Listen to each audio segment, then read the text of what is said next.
show is a member of the Sorgatron Media Podcast Network. Find out more at sorgatronmedia.com. This show is brought to you by Slice on Broadway, supporting Pittsburgh podcasting with the perfect pepperoni pizza. Production services by Sidekick Media Services. And listeners like you, supporting us at patreon.com/awesomecast.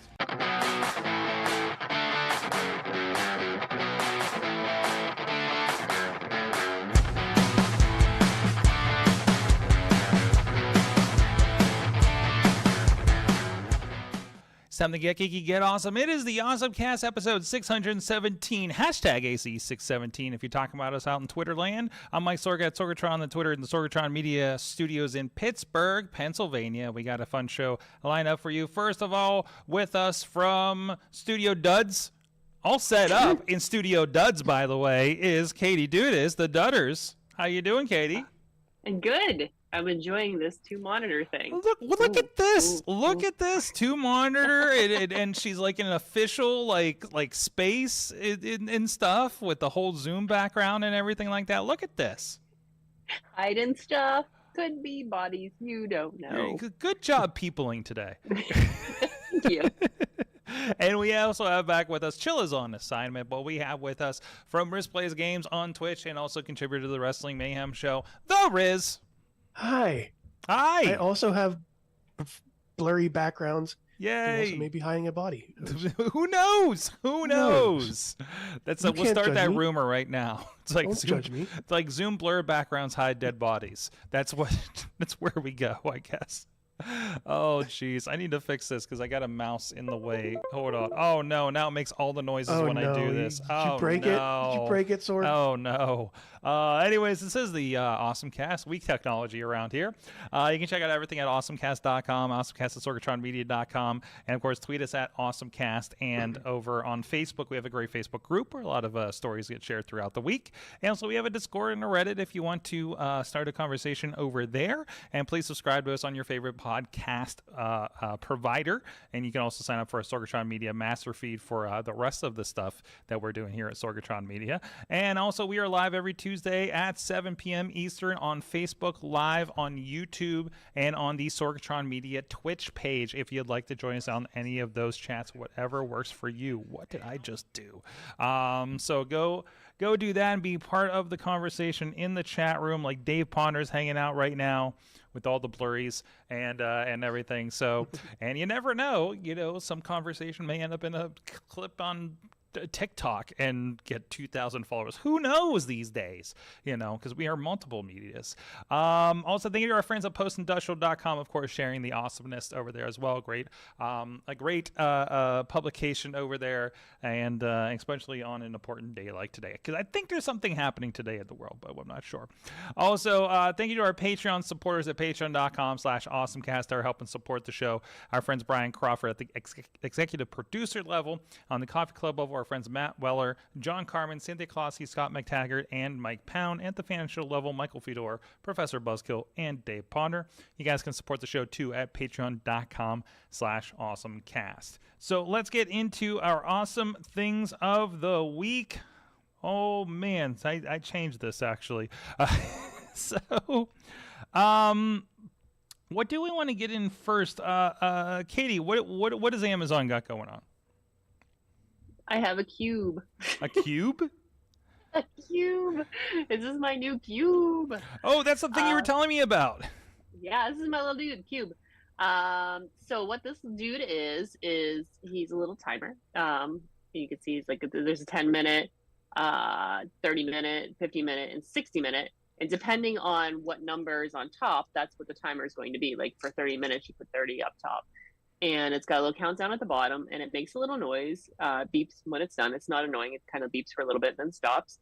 But what I'm doing with this is I'm working on my work habits at my desk and trying to, work for 50 minutes straight. And then at that point, take like a 10-minute break and maybe, stand up, look at something that's not my computer. If I've been staring at my computer for a while, or, maybe move around a little bit and try to, loosen up my body, so I'm not just sitting here because sometimes I'll just be, you work and you don't realize how long you've been sitting there staring at a computer because you just get engrossed in your task. So this is supposed to help me with that. And but I found him on Amazon, and he's my little dude. And I think he was what? Oh gosh, I did I? Yeah, I closed. No, I didn't close the link. I was like, oh, I totally. I got it right here. It's the Muas Cube Timer, and it's only $14.99 on Amazon right now, and it comes in multiple colors. I found the purple version.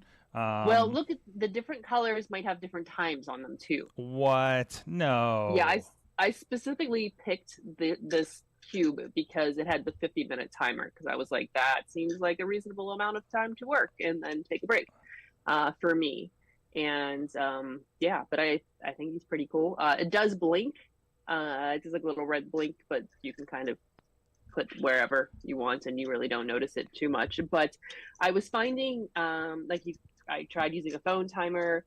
My phone timer is mostly my nap timer. So there was, whenever it went off, it kind of triggered something in me that was not like, this is not a comforting alarm. This is a get up from your nap alarm. Or like even my alarm on my phone, it's the same thing. So this was something that was, you know, it's a different sound specifically for this task. And I'm trying to be more mindful of creating a more like, this is, and being more purposeful with like what I'm doing in my area and kind of getting my desk area together. And this is one of the first ways to do it. So the dorky way of me asking this, how does it know that it's like on the correct time? I don't. Can you hear like when I hear do the this? rattle? Yes. Okay. Yeah. So it's similar to, it just, there's a little ball inside that just kind of sits in the spot. So if it's 60, there's a little hole that the ball sits in, so it knows it's supposed to count down from 60, 50, you know, whatever. But yeah, there's a little guy in there, and he takes a battery. And also the other cool thing, let me see if I can do this, if you can see it. But you can, that's the blink. Oops, sorry, friend. You can see the blink. I should have done this the other way. There we go. But you can see the little countdown. Oh, there's a little digital readout on the other side of it. So if you're on audio, like this is a cube, it's got like numbers on each side, and that's the number of the countdown.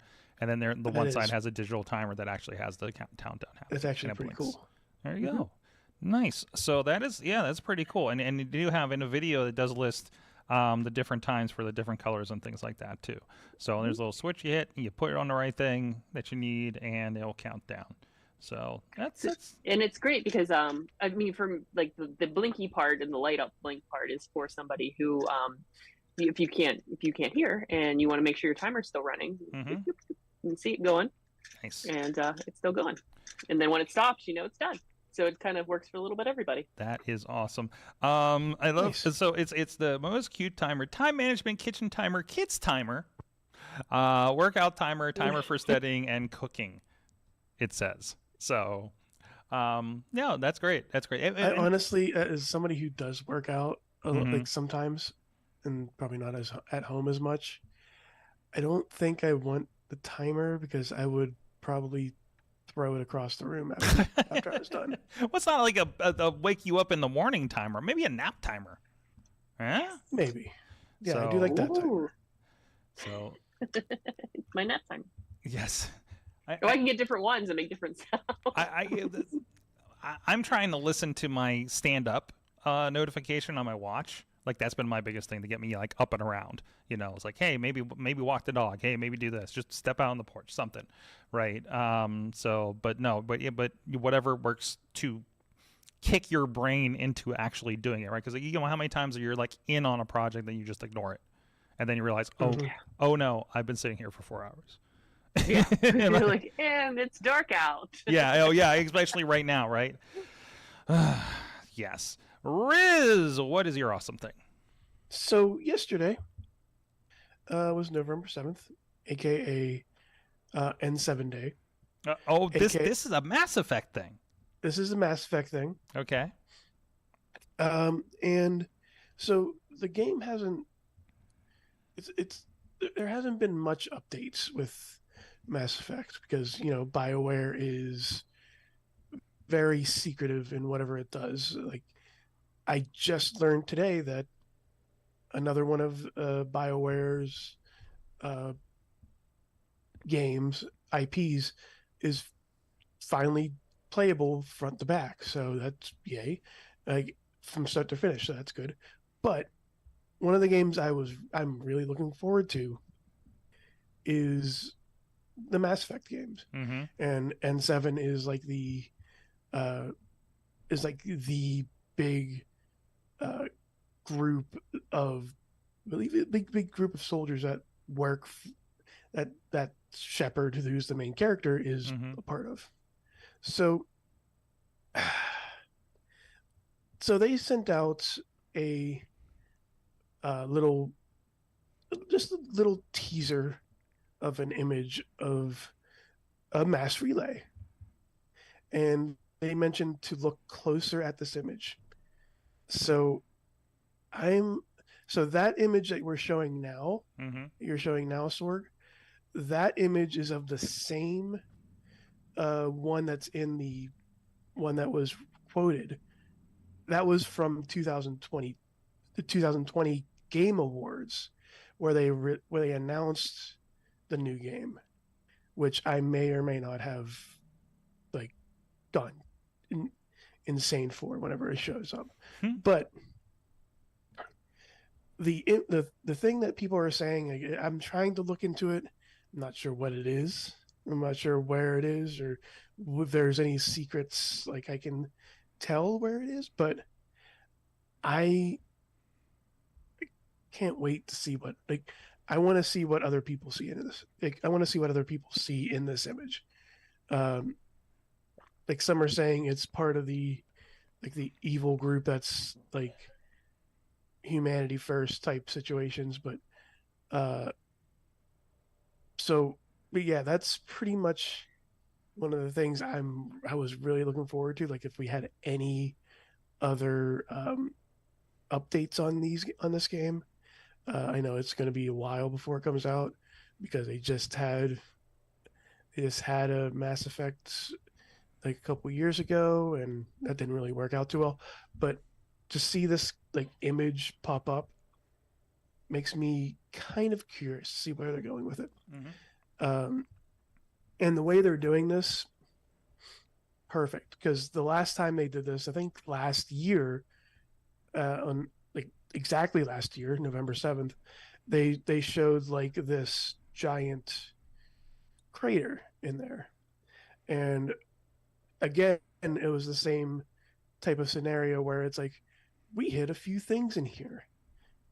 Maybe it's a few characters that you know. I'm like, oh great, I have to look this up. But it's one of those things where I kind of want to see what's going on with this game, Mm-hmm. and it's very interesting to see like maybe those lights mean something. Maybe the color scheme's different, but all in all, it's a good way to get the name out there without showing anything. Mm-hmm. Mm-hmm. like I love his little games. I mean, we just experienced yeah. something like this in wrestling, right? Where there was a lot of little QR code mystery game about somebody coming back, right? So Right. this is a little bit to kind of hold you on because it's probably going to be a while since this about or Mass Effect 5 comes out, right? So I mean, these are Five? massive Yeah, games. Jeez, yeah, 5. Yeah, We don't talk about that last game. we don't talk about 4. It wasn't. We don't talk I about didn't think it was technically we a don't- Mass Effect like inline game. I thought it was kind of a side thing. I didn't It know if it was was 4. it was a inline game. Okay. I will say that, but um, Andromeda would have been good if it wasn't named Mass Effect. As Okay. I keep on telling everybody. Okay. All right. Like if so, there was a high expectation. That's why I felt like it was kind of a side game. It's just like you know you're a Resident Evil Code Veronica or something. You know what I mean? pretty Something much. like that. So But yeah, I can't. I want to see more of this. Okay. Like I want to see more screenshots. I want to like zoom in on certain aspects to see if like are those lights? Are those like different? Are those different stores? Are they living on this place? What's going on? Because you can see like different ships in the background and everything. And I'm wondering if that's like cargo going in, going out. Because I know the Citadel in the original game was like big, like it was massive, and it was used for something else. So maybe they're doing the same thing. Maybe this is the new Citadel, because that was also mass relay. Spoiler alert. That you needed to get into the area. So who knows? I'm excited. I'll be back in like 5 years whenever it comes out. Also, the new Sonic Frontiers came out today, which is, yeah. Okay. All right. That just showed up on my screen. I'm like, oh god, that is. Yeah, it was like all over the ad like takeover on this thing. It was pretty crazy. Yeah. So my awesome thing is I've been trying to solve a problem here for a bit, and we've been kind of rolling out a lot of clips on the AwesomeCast, like TikTok and YouTube and Instagram, and we've been working at it for a while with the Wrestling Mayhem show. We're going to start doing it as well with Fishing Without Bait. Just kind of like trying to get a new workflow going, and actually Dave Potter has been a big cornerstone of that over the last several months, and is almost single-handedly responsible for us getting over 1,000 subscriptions on the almost dormant YouTube page for Wrestling Mayhem show this past week. So congratulations. But so I've been trying to figure out workflows from it. Like, wow, it's great to have him to get all the clips and we get the tweets out and everything. I've been trying to figure out better ways to convert these things to TikTok. And the reels and shorts and things like that. And Katie, I think you've brought this up to me a couple of times, or here on the show or otherwise. And I finally started diving into a program called CapCut. And I know recently they did release a desktop version for Mac. I think this is mostly an iOS and Mac situation here for the app. It is, by all accounts that I can tell, free, and basically it gives you a lot of those things that TikTok is going to give you, like effects. Actually, TikTok recommends it looks like, but it's going to have a lot of templates and effects and the things that you can edit before you put it into TikTok instead of doing it all in app, and now on the desktop, which could be better for workflow for most people. Now, for me, the biggest thing is I got this big high-end iPhone, the 13 Pro Max, so I got a lot of horsepower here that I'm like, well, I'm going to use this, and I figured out how to get into. The nice thing is he puts everything in Twitter, and I'm able to go into Twitter's media creator, which is like studio.twitter.com if you're logged into your Twitter account. Most probably don't know that exists, to be honest. So if you do a lot of video, a lot of media on there, it's really helpful to know that that's over there. So I've been able to pull it into CapCut straight from the browser, because you can download it and it says open in. And before, I would just take it straight into TikTok and do, add some GIFs, add some text on it, auto caption the thing, and then dump it out from there and put it on Instagram and YouTube. But the problem is now it's got that TikTok bug bouncing all over the place. And that's unsightly. And, there's rumors that it may kind of slow down your adoption, like the algorithm may notice and shut it down. So this is what CapCut looks like. I'm able to bring it in. I'm doing kind of very simple things right now. Again, it's got the auto, it's got some pretty decent auto text on it, and I throw a title on it at the beginning, and then still, if I pull it into the TikTok or anything else, I'll try to find some stickers. Thankfully, doing the wrestling ones, they're pretty common. Like, I'm finding the same stickers of some of the wrestlers to put on these across Instagram and TikTok, so we can play with that. But my only issue with this is, this is a 16:9 recorded program, and I dump it in here, and I was hoping I could edit it into like the vertical thing. So if anybody knows how to do that in here, I've been trying to find it in these settings. I don't know if I need to crop it before, which then like what's a good crop or something for one of these videos before I bring it into something like this. But I've been spending the last just yesterday and today, I guess, with this workflow, and really liking kind of how this works. It's a nice little editor. But again, by all accounts, it appears to be free. I do notice when we get into something like I get into auto captions here, and you see it's really small, probably on the screen, like identifier, filler words and pauses. It says free with a little clock by it. So I don't know if that just means they intend to charge for it eventually, and they're just not at that point yet. But man, how robust this thing is, and I haven't even got into things like the templates or anything like that. Like, there's a lot of stuff in here you can just kind of jump into, and like we can take some videos from scratch and see if we can play with them a little differently. Like that's some pretty cool stuff. They do have, I noticed, if you're a template creator, there is, where was that? I think it was on the website. Oh, and there's also a web version of this too in the browser that I discovered by accident today or yesterday. So if you are on PC, it is worthwhile to go to CapCut.com, and I do believe you can roll into. Actually, I'm on the iPad here, and I think it might try to load it. Easy to use, Google Play. Oh, it is on the Google Play Store too. So it was probably just identifying it was on my iPad. But no, a lot of great options here. Definitely recommend it if you are looking for an easy editor particularly on mobile, to kind of get into TikTok a little easier and stuff like that. So, Katie, had you had a chance to work with this? I can't remember from our conversations before.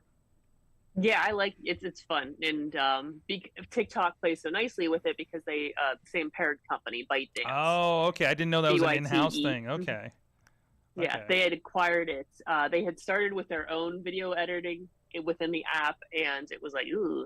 So they ended up buying somebody else's, renaming it CapCut. Well, the parent company of both TikTok and had bought CapCut, or turned it into CapCut. And doesn't necessarily, and again, you don't necessarily have to push things to TikTok. You can output it on your phone as a video and put it like anywhere else that does these vertical reels or shorts or anything like that too. So it could be good. And again, it's then you don't have TikTok all over everything when you're posting it. So it does notice on TikTok when you edit in CapCut and put a little marker by it too. And then every video I did with it last night, I noticed got like almost no views. It was like, so what's going on here, So I don't know if it's just timing or something like that, and they just haven't taken off yet, because sometimes they'll take a day and then before they kind of go right. So I don't know, but CapCut.com if you want to check that out. So Riz, have you played with anything like this?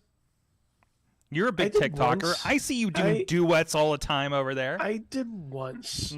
I tried editing I tried like posting a gaming clip on there, and it didn't work too well for me. So I just do point and shoot stuff now. Who knows? I might go back and try this, but it seems a whole bunch of work. It is, but the whole point is like, how can you streamline it, right? That's true. That's the whole point. Like Dave's done the content play for me. I can pull that. I mean, for us, we're converting hour and a half shows to under 60-second clips, ideally. So I mean, there's several layers because there's like, okay, we got to make the clips. Okay, now we need to format it for how many formats to try to spread this as far as we can. So I mean, it's a process. It's a lot of time. Sometimes I'll sit there, I'll start playing with this. I try to sit down, depending on how many clips we have for the week, and do 3 a day for each of the shows. And then sometimes if I have clips ready for indie wrestling, we'll throw some stuff up for them too, from my editor there. And I'm finding myself sitting there and put on like a wrestling show or something and realize it's been 2 hours and I've been posting clips across like multiple things, but it's like, it's nice because it's just something you can sit there on the couch on the phone and do work that 1,000 people are going to see. So it's pretty, it's helping that out. It's helping it become consistent because it's not a high bar to get to. I don't need to load. Okay, we got to pull all these clips down on my computer, and then we got to load up Final Cut, and we got to pull it into the thing, and then we got to process everything out. Then we got to move it to a phone, and then start putting on all these things, right? Like you've taken out half of that through this process. So, but yeah, it's pretty cool. So. It's also, if you look on TikTok and you search in any of the, go to the search, if you put CapCut in, you can find tutorials for pretty much. So if you're like, wow, I saw this thing on TikTok, this cool transition, it tells you how to do it. And I think to change the format, it's like when you're originally in CapCut, and you might recognize somebody there, but if you scroll on the bottom, there's the option for format. And then it's got the sizes. Is that what you're kind of looking for? Oh, where is that? Okay, look at that. Okay. Appearance by the ether there for you. Yes, our friend Pretty Boy Smooth up there in Erie. Go check them out. Movie Star. And yeah. Hold on. Where's format? So it's just in the bottom. Oh, geez. There's completely a format. Oh, no. Oh, geez. That. Oh, it's just a button. It's a button. It's a button, Sorg. You hit the button. Hell. Why couldn't I figure this out? What is wrong with me? I look at video editors all day. That's a problem. And Yeah. I have trouble. And as it is, I've been trying to wrap my head around doing 2 video editors on a regular basis. So, because I've been trying to not be a stranger to the Final or Adobe Premiere. You know, it's like, I have it. I used to use it. Let's make sure we're fresh on that in case somebody needs me to use it. So, you know, like that kind of thing. I was like, oh man, here's all the project files in Adobe. And we're like, I'm a Final Cut house, but okay. It's only what everybody else uses, I guess. I even downloaded DaVinci because it's free. And I did download the $400 version that wanted a license key at first, and I was like really confused. Like, oh no, I grabbed the wrong one. It's not just one of them and the license key unlocks. It's literally a second thing. So there's that. So, and I will throw that out there. If you don't want something that's probably a little bit more robust for editing, Blackmagic DaVinci is free up to a certain point. And then if you're buying a Blackmagic camera for about $4,000, they give you a license for it. They throw it in there. So sweet. For the high-end version, there's like neural engines and all this kind of stuff that I haven't even gotten into yet. But anyways, good stuff there. Hey, if you're enjoying what we're talking about, you got any commentary on anything going on, again, we encourage you guys to get on Twitter. We are hashtagging the shows now. You can see in the corner if you're with us on the video version, hashtag AC617, episode 617 of the AwesomeCast. So you can continue the conversation over there. If you're here live, make sure hey, share a quick link over there. Let them know we are live. Or you're checking out the video or any clips like that for the AwesomeCast. And also want to give a shout out to our good friends at Slice on Broadway, New York City style, Yinzer made, Beachview, Carnegie, East End, North Hills, and now their new location over it's more than just a pop-up. I guess it's a full-on location now. We did get a report from our friend Chad the Shad. It says there is no door to kick in and ask for the perfect pepperoni pizza. I guess it's more of a make a gag door from and the kick intro. it. No, we do not kick the door down for our friends. Gently, Well, I mean, if we make the door, it's fine. Gently open it with your hand, with your foot, preferably your hand pieces. If your hand's in a sling, I get it. Maybe you got to open and stick or something. But no, go check out our friends, sliceonbroadway.com, feeding our podcast friends here for a good decade here in the studio. Thank you so much to them for supporting the show. All right, let's get into the back of the page here. And what do we want to get into? Katie found a new term today that she learned about. Could you educate us on this? I have been, so I met up with some folks, some clients for the first time in person. They've only seen me over Zoom, and they got to see me in person for the first time. And they were all shocked at how tall I was. Mm-hmm. I'm 6'1" in normal world when I'm out and about. In normal but, land. But apparently on Zoom, I look short, or maybe normal size, Mm-hmm. or average size. And they were laughing that one of the other folks was called Zoom tall because they thought that she was taller in real life. And so we were now going with I'm Zoom short, where I look shorter on Zoom than I am in real life. I just surprise you. I don't know how you usually take your Zoom calls if it's like you are when you're on the show, but I think this may solve part of it. You're able to kind of stretch out and be, Like because I don't know. I feel like most of the time you're on the show, you're sitting on the floor, and I don't know what that does. Oh wait, this is where I usually have it, and it's different chair maybe this is different now, but that's how I took calls, like how you saw me on the show previously and now. Mm-hmm. Mm-hmm. Awesome. Yeah, but you don't want to be like the camera from like underneath, or isn't that usually like, what you look even shorter? Like the up nose is a lot that happens, or like the guys over here, or really close and over here, it's like that, it's Like they're trying to crawl into your out of your computer, like the girl from The Ring, or something. I mean, to be like that. honest, like I find myself doing this the entire time. Yeah, sometimes. You're never centered, and it drives me insane. And it's one of those things where it's like, oh, this is comfortable though, and then I realize I'll have to stand up. I have to sit like straight up though. Mm-hmm. But yeah, I'm just short.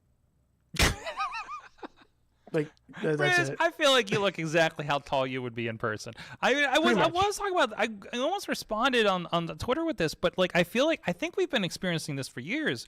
Because every time I meet like Alex and Mad Mike in person, I forget how tall they are. Right? Yeah. Like I don't know. In my mind, they're Riz size for some reason. And then I meet them in person. I'm like, oh, you're a normal person. It just I don't know.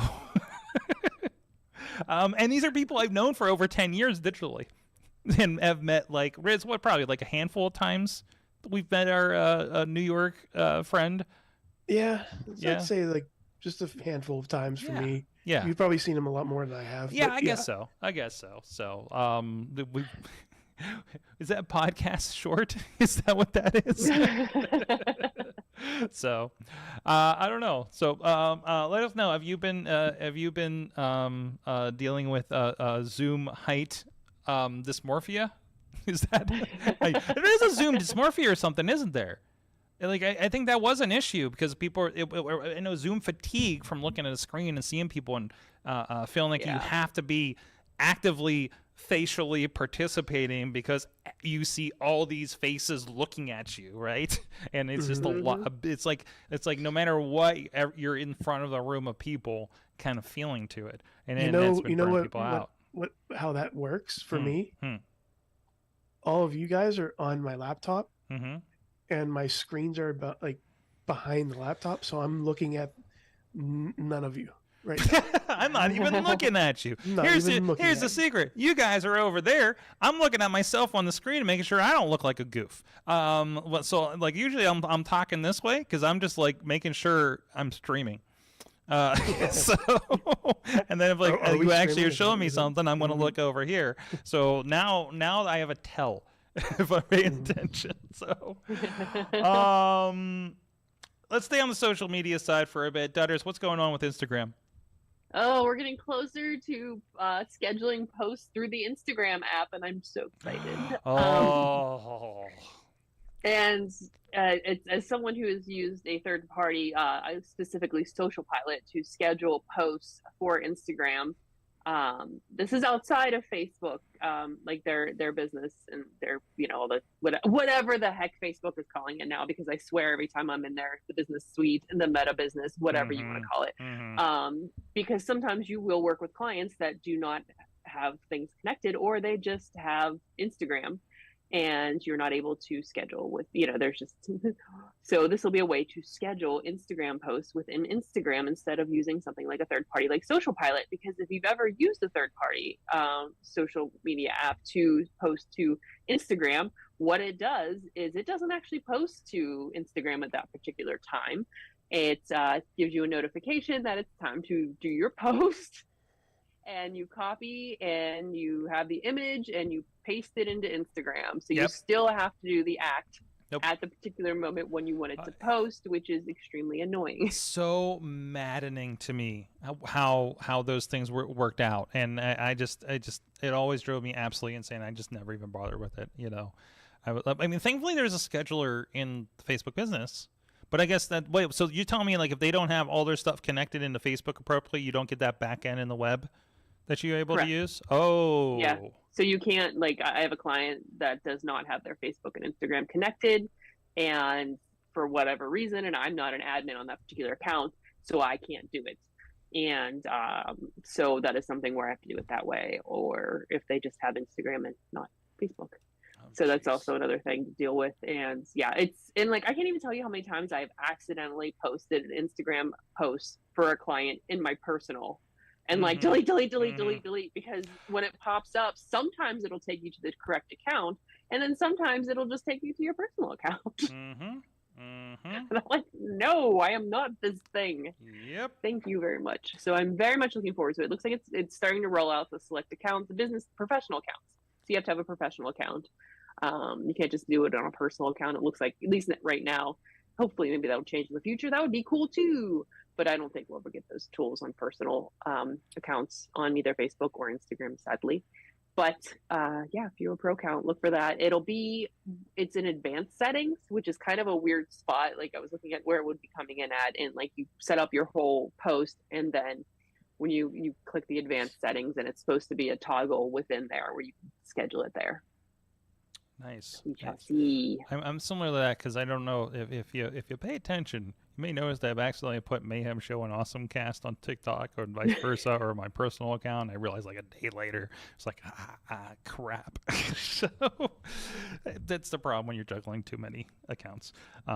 Yes. I don't know. And we've given Facebook a lot of crap the last couple of weeks, so good on them for actually adding some stuff that's useful. I can't. Are we to that point? What? Just give Facebook a pat in the back for doing something that they should have done. Listen, man, considering how some of the other platforms are going right now, Facebook kind of became the adult in the room all of a sudden. So Meta VR just got legs, so it's kind of those legs are still questionable. No? I mean, the legs are still on the drawing board, and we're kind of faked. So I mean, they got legs the way that Tesla has a functioning robot. Hey. Not to pile on to some guy out there. But this is a parody. Meta business in my butt. Well, speaking of which, I don't necessarily. We will in a second. Well, I don't know. We did a little bit last week, and there's been new stuff. I want to talk about the positive. I want to talk about the things you can do if you're really sad and dismayed about the state of Twitter and their child boss.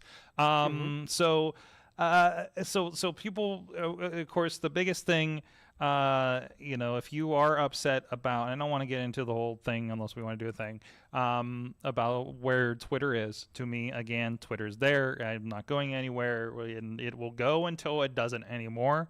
And we will continue and as if tomorrow is still going to come for Twitter at this point. Not to say I'm not looking for alternatives should they go away, but I'm always looking for alternatives. But so in this, Mastedon is something, and I think we've mentioned it the last several weeks and have in the past. Mastedon is something that is more. It's called federated. It's decentralized. It's a open version of. You can call it an open version of Twitter, but it's really quite different. It looks similar, but it really kind of behaves quite different.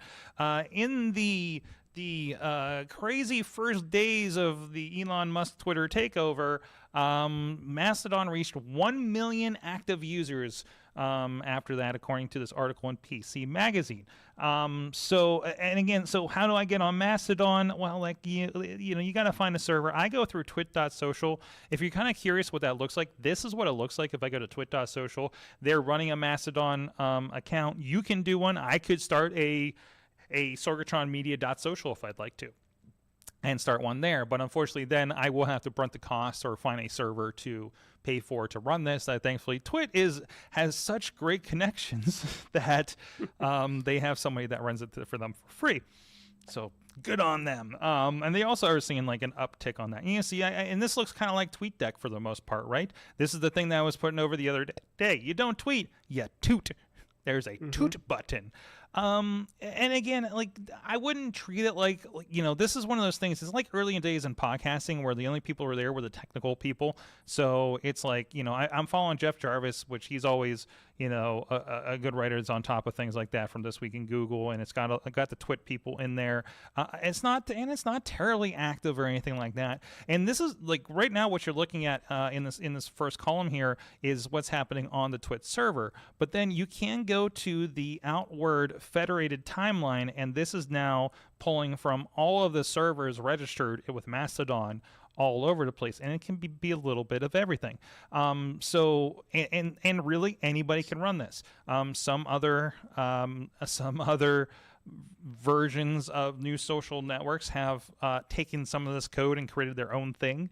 We'll get into that. But if there is something like there is a neo-Nazi server out there that's creeping into your timeline, you can shut that off. You can shut off entire sections of the quote unquote federated Mastedon universe timeline here, so you don't even see those things. You'll be cut off from those people. So you do have a lot more control about the content that happens on here. Again, it's not at a mass. You're not going to have the time on it that you have on Twitter. It's not so memeable. It's not, that kind of stuff. Again, it's a lot of kind of more like I'm looking at doctors and journalists and tech people for the most part when I even go through the federated timeline here. So if you're interested in that, I encourage when there's a new platform like this to kind of sign up just to always to kind of plant your flag. Like I got my username, and I'm on here. So when the switch does flip and let's say, Twitter or Facebook goes the way of MySpace, well, I'm already over here, guys, while everybody's trying to get on. Right. Mm-hmm. I've already been here for months, and now everybody wants to be on here. Well, a good section, let's say. Not everybody, obviously. This is not a mass scale thing where we're going to start doing. I don't think our clients are going to start having us do work on a Mastodon server anytime soon for financial services or whatever it is Katie does. Helicopter people? Is that what it is? Depends on the day. Depends on the day. I was like, is it Windows? Is it helicopters? Is it, your client list is so eclectic these days. But so that's the idea there. I also have a article that goes along with this about how to find your Twitter friends on Mastodon. So it's Wired did a really good kind of how-to on this, so you can help start to wrap your mind around moving or transferring or adding Twitter. Mastodon if you're coming from Twitter for any reason. So that's a really cool thing. For me, I'm at Sorgatron I think it's twit.social is the server if you're looking for me. So it's that kind of thing. It's like kind of a longer thing. You're embedded in your server or something like that. So are you guys ready to take the Mastodon jump? Sorg. Do I need to start my own instance over here? Sorg. Yes. I've been on since 2019. No. Whoa. What have you been on? What server are you on? So, a couple of my Twitch friends that I've hung out with, like online and played games with online, they brought me into this group of other like Twitch people, and like it's very and I don't want to say it's kind of like this, but it really is kind of like a subreddit type thing where it's powered by like the smaller groups. So you, like you said, so you don't have to see any bad people on there. And I make it so like the people that I follow on Twitch, the same people in this group that I'm in, yeah, it's like a very weird word. It's very weird domain, so I'm not going to even attempt to say it. Okay. But it's very cohesive of who gets to see what in my profile. Now, I would definitely join a Sorgatron Media one or whatever you're doing, but like it's a good way to block out all the jerks in social media, so you don't have to listen to anything you don't want to listen to. You don't want to follow anybody you want to follow, and you want to hear about anybody you don't want to hear about. It's just very intricate. Like I know probably the one you're in, Sorg, is probably a lot more of a robust, like more people are in that than are in mine. But it's one of the things where I'm fine with that. But it's it's a nice little step back from what Twitter or Facebook or whatever, or MySpace, what any of the bigger names in social media has become. I think that one of the things to look at here is it's kind of like you were good about like talking about like how you kind of have your own kind of section there, and it doesn't have all the other crud, and you have more control over it, right? Like I think Leo Laporte himself like sees your sign up, and you say, "Why are you here?" And you're like, "I'm a follower. I love the podcast." Blah blah blah blah. I'm like, "I'd love to be on your server, and I won't be an asshole." That kind of stuff, and then if you break it, you're gone. Yeah, exactly. There's more control, right? The person who runs the server is in charge of whatever the rules are. They decide like people talking about X is not allowed, then that's not allowed. That's their prerogative, right? I think I'm looking at the setup stuff and everything like that, and there's like things like Masterhost and things you can sign up for, and it's like as low as like $6 a month for whatever you're doing, and like think about it like we think about Slack. Like we have a nice little kind of chat social network that happens for our Sorgatron media, or you have it for this company, or you have your Teams group for this company. But it's like okay, it's a different format, but like this can just exist for everybody within this circle, within this. It says NGOs and government entities really should think about having their own Mastedon server for communication. And it's nice because you could have that conversation internally, and then also like and if you if I'm understanding the setup, then it's also open for people to see the conversation that's happening too. You can dig into that. It's almost like you're digging into like back in the day, like how the internet did. Where you dialed into like a university server kind of idea, like that's what it feels like to me a little bit. But yeah, Katie, have you ventured into this yet? Looking at it for as a just to kind of poke at. I signed up. I'll see if they approve me. Are you on Twit.social? Trying. I want to be cool like you. I want to be cool like you. I like your podcast. My friend says I should join this. My friend likes your podcast. He says my friend talks about your podcast on our podcast all the time. I have to listen to this all the time. Please let me join so I know what he's talking about. I'm tired of I think I've subjected you to the podcast on road trips before too. So yeah. Well, no, I enjoy their podcast. Oh, good. Because you've been talking about them. You talked about them enough that I was like, I should probably listen to this. And I'm like, oh, I like this. Mm-hmm, mm-hmm. Yes. Especially the This Week in Google, because they get into really interesting social implications, social media and implications, like on a very weekly basis. So, like that's one of my favorites. So until we start our own, and I decide to pay for it, Twit.social is a safe place. So I don't know any other ones, but I know they're out there. You can probably look them up and just under interest in like, hey, here's a gaming one. Here's this one, The biggest thing is like try to pick an entity you think is going to be around, because if I'm go Joe Blow starting a Joe Blow.social and don't want to pay my bill to Mastedon for the month after a while, for whatever reason, then all of your stuff went away, right? So like something like Twit, I don't think is going to go away. They've been around for like almost 20 years at this point, right?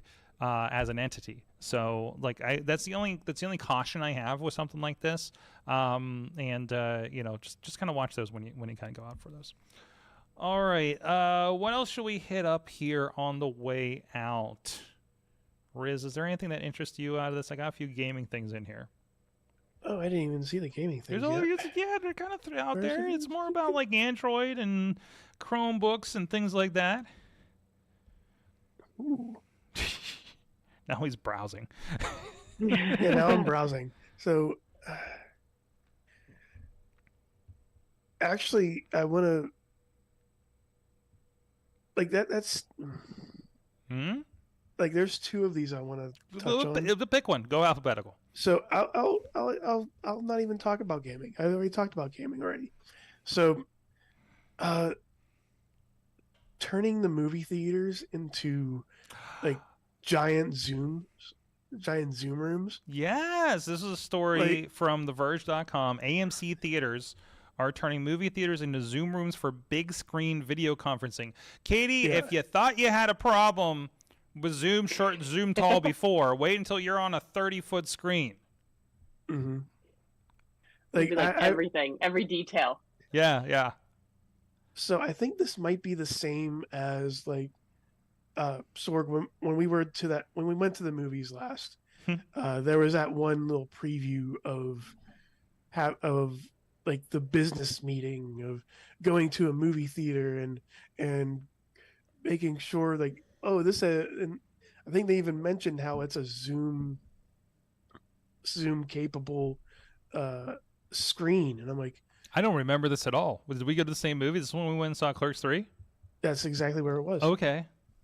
And it was like, oh, it's like, well, this is where we have this, and now you can use this for Zoom or this for any business meetings you need. And I'm like, and at first I'm like, oh, that's pretty cool, but it's one of those things where it's probably a niche type situation, but seeing this get picked up more and more, I wouldn't be surprised to see these like pop up in where like in big business meetings somewhere down the line. Like if somebody's located in, let's say, Texas or Atlanta, and you want to meet up with and do like a fancy Zoom type award show, like you don't have to do all that. You can just get dressed up, put on a weird background with like with like famous people sitting behind you type situations, and it's one of those things where it's an interesting concept, and it's one of those things I'm surprised it. I guess it's because it's more like we're finally starting to go back into theaters after like all this happened. Well, and also the issue is like I'm finding this because I pay for the AMC stubs, and they were sitting there like, okay, we saw Black Adam, we need another movie so that we've got our money's worth out of this, and there's no movies. Like it's really kind of weird and slim pickings, and there's like literally see Black Adam again. Let's watch Black Adam again, I guess, right? Like it's really like I think we're in the oh no, this is where all the movies went that did not get worked on during COVID, and we're in that right now, right? Because it's really like Wakanda Forever's next week, and I think that's it for the year. I mean, there's an Evil Santa movie next month, I guess. Something about dogs, sure. That thing with Tom Hanks that they filmed here. Next year. Oh yeah, it's next year. I just saw the poster for the first time. But yeah, it's they like Waterfront, AMC Waterfront that has 22 screens, and not a lot of movies playing. Or they stick around for a long time. There's movies in there that have been on like Peacock for the last month and a half. And you can go still buy a ticket and see it in a theater, and they were not day and date movies, I don't believe. So like that's what I mean. They're just like, put it on the screen. Hopefully somebody buys a ticket. They have all of this real estate, and all of these screens are not being used.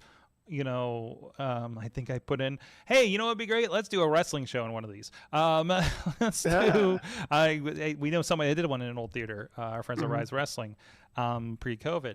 But yeah, I like these, these ideas like this. I mean, didn't we talk about like over a year ago about some of them being converted for like video game competitions or something like that? I mean, yeah. I mean, that's amazing.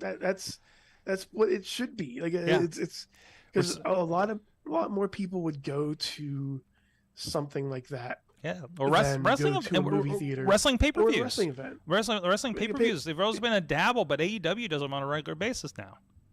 Right. So, like I know there's some companies like there's some companies who do like live events, not like wrestling or anything Fathom. like that. But Fathom does a lot of like the live. That's it. When we saw Clerks 3, that was a special event, couple nights, couple dates. And this not like that was an extra event thing. It did not apply to my AMC stubs, right? Like we had to pay extra for that. Like those are a whole outside thing, and yeah, they'll do that, or I'll see ads for the Nutcracker Live or something like that, right? Or Hamilton Live, maybe, but maybe been through there. So, but yeah, I mean, it's a lot more opportunity. People want to get out, and I think there's just a dearth of content going to those screens right now. So, it'd be interesting. Katie, you want to be a 30-foot tall Zoomer? Yes. Just be giant. size zooming. And it'd just be hilarious if the person on the end still has a shitty $20 camera. I was like, oh Like no. it just freezes every 5 seconds. Oh, it's like, just no, it's not even just the frame rate and the oh my gosh, just some Yeah. of these videos from big companies I see are like, what are we doing? And I gotta say, but I do have to give a shout out to whoever's been sending me team meetings to edit. Like, you're doing it right, and I appreciates you. Okay, if you listen to the show. So I don't think they do, because I don't think I've met these people yet. It's just stuff shows up in my inbox and I work on it and invoice and we just move on. So, but anyway, so that's the one thing. What was the other thing you want to hit on, Riz, and we'll get out of here? So I was very interested, maybe a little bit, maybe because I have been I've been thinking about, like, whenever I was getting my new laptop, I was dabbling in the Chrome OS world, Mm-hmm. with the like Chromebooks and all that stuff. So, like, Oh, is he frozen? Oh no. Oh no! Well, anyways, we're talking about Steam for Chrome OS. They got it on more devices. I don't think this is going to happen on my old Chrome Flex Core 2s or anything like that. But that's one thing that they're pushing. It's not going to be, you're not running the newest Halo or something on this or anything like that. But, you know, a lot of older games I think are going to run really well on this. Oh, no, that's not it. There it is. So, again, just kind of like moving forward for something like this. It's been about 8 months since they first released the first beta. It's still in beta. If you got certain models, specifically stuff with a Ryzen 5000C series and a Intel 12th gen core processors, you can actually do something a little more with it. So, I don't know what happened to Riz. He's gone. He's Got rid of him. gone. Holy crap. Well, the Riz Plays Games will plug it, I guess, on the way out, right? Yes. So His cube ran out. His cube ran out. His companion cube ran out. And I want to call it a companion. And there was Portal in that last article too. So it kind of really worked out, didn't it? So, because literally she was describing to him, I'm like, you have a companion cube? Is that what you have? Yes. You know? It really is, isn't it? Katie Dudas, she is a 6'1" in person, but she's a 5'3" on Zoom. Yep. It's like being Change my profile. it's like being a New York 6, right, or something. Yeah. That's the new metric. And Riz, he's a real life 5'3", but he's a 6'1" Zoomer. Seems right. Seems right. So, Kate Edder's on the Twitter, Kate Marie PGH on the Instagram. See everything going on with you. Definitely keep an eye on Katie's stories, because you have great stuff in there. Either pretty Pittsburgh or some great motivational posts that you share that have helped me through a few days myself. Yay, good. So- Yeah, because usually, like, I was like, yep, that speaks to me. Let me share that one. We should, this is what I need right now. Somebody else might as well. And turns out.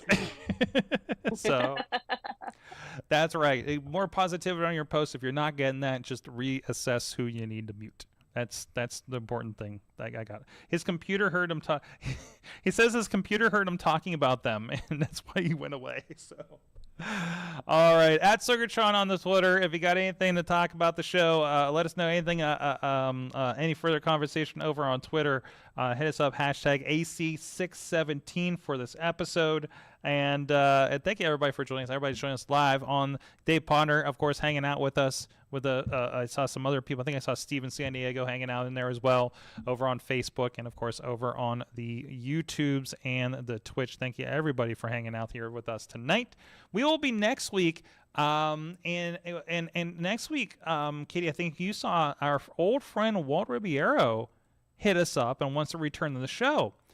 And did you know our friend Walt has a Wikipedia page? That's awesome. So that's exciting, like you know. It's like, Yes. what have you been doing? You're on Wikipedia now. I think I'm just gonna read his Wikipedia page to him and do a check. I'd be like, Yeah. then that's your introduction, right or wrong. This is your introduction. Is this Wikipedia entry? It's not a long one, but it catches all the. It's a nice highlight reel, I guess, of his. So. Thank everybody for joining us. This has been your awesome cast. We'll see you guys next week. Until then, You've been our awesome audience. Have an awesome week.